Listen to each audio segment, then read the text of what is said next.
Chapter 3 की starting उसी घर से होती है जिसमें एक लेडी सर्वेंट एंटर होते हुए कहती है, हमारे यंग मास्टर लगभग 15 साल के हैं और ना जाने आज तक उन्हें कितने फेमस डॉक्टर और मेडिसिन से ट्रीटमेंट दिया गया, लेकिन उनकी कंडीशन में बिल्कुल भी सुधार नहीं है। ऐसा लगता है कि अब हेवन ने भी उनका साथ छोड़ दिया हो।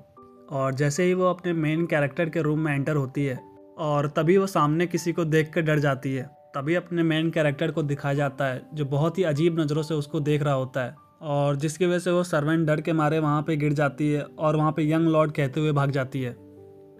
और तभी उसके बाद सीन शिफ्ट होता है और हमें अपने मेन कैरेक्टर के फादर को दिखाया जाता है जो शॉक में कहते हैं, क्या मेरा बेटा उठ गया?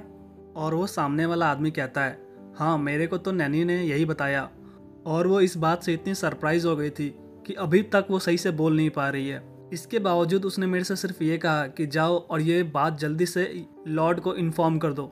और अपने मेन कैरेक्टर का फादर रोते हुए कहता है, मेरा बेटा ठीक हो गया, आखिरकार मेरा बेटा ठीक हो गया।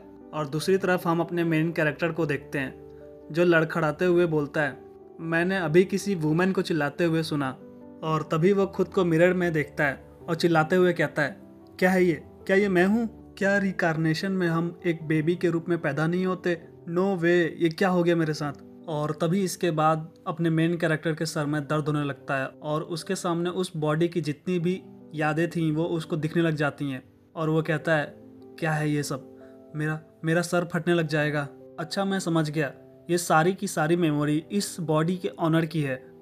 और उन सभी यादों से अपने मेन कैरेक्टर को पता चलता है यह जो जगह जिसको चेनाजांग कहते हैं, यहाँ का जो सबसे ह्यूज मर्चेंट डिस्ट्रिक्ट है, यह बॉडी उसी मर्चेंट के बड़े बेटे की है। और जो ये बॉडी है उसका नाम होता है यूनो। यह बिल्कुल सेम नाम है जो अपने मेन कैरेक्टर का होता है।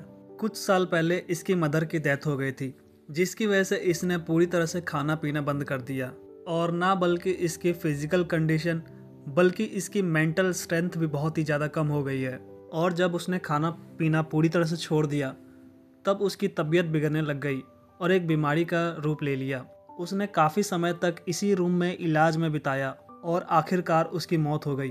तो दोस्तों हुआ ऐसा कि जैसे ही उस लड़के की मौत हुई तभी अपने मेन कैरेक्टर की जो आत्मा है वो इस बॉडी में आ गई। और अपना मेन कैरेक्टर कहता है, मैं कहाँ योकाई रिल्म में एक किंग हुआ करता था और अब देखो, अब मेरे को इस बॉडी में डाल दिया गया जो अपनी कमजोरी की वजह से मर गया। ये सारी गलती उस बुद्धा की है।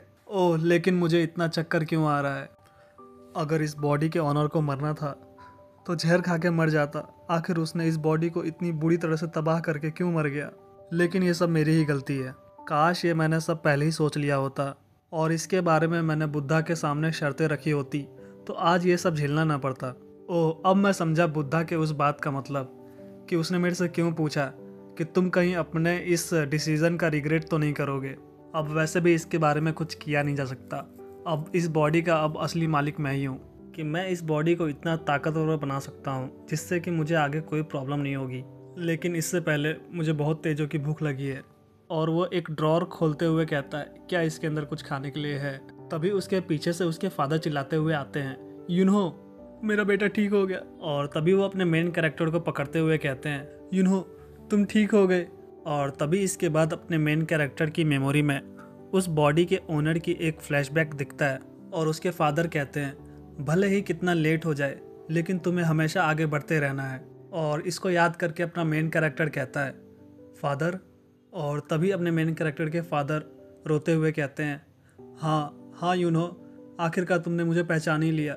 मैं इस जगह का लॉर्ड और तुम्हारा फादर। और तभी अपने मेन कैरेक्टर का फादर नोटिस करता है कि यूनो के पेट से बहुत ही तेज आवाज़ आ रही होती क्योंकि उसने बहुत दिनों से कुछ खाया नहीं होता है। और उसके बाद तभी वो नैनी से कहता है, जल्दी से जाओ और कुछ खाने के लिए लेकर आओ। और इसके बाद सीन शिफ्ट होता है और हमें अपने मेन कैरेक्टर को खाने के सामने दिखाया जाता है।